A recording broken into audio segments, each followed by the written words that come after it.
So what I have today here for you is a pair of simple Halloween earrings that will help you celebrate the festivities. So what I'm using to make these is a gold-plated head pin, a pumpkin bead, a glass cone, and one lever back ear wire, but you could use whatever type of ear wire you prefer.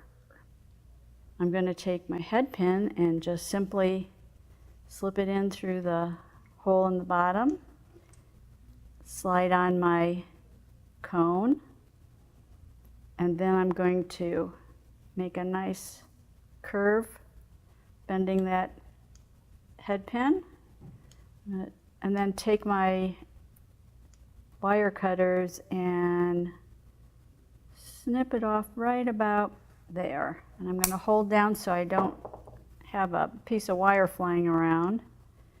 I'm going to take my round nose pliers and bending it up and pushing down at the same time. And then I'm going to take and twist that all the way around.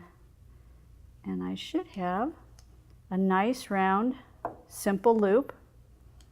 And then what I want to do is just take a pair of pliers and gently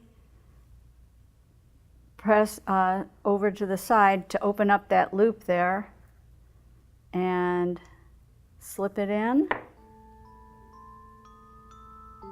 close it up, and there you have it, a pair of pumpkin Halloween earrings.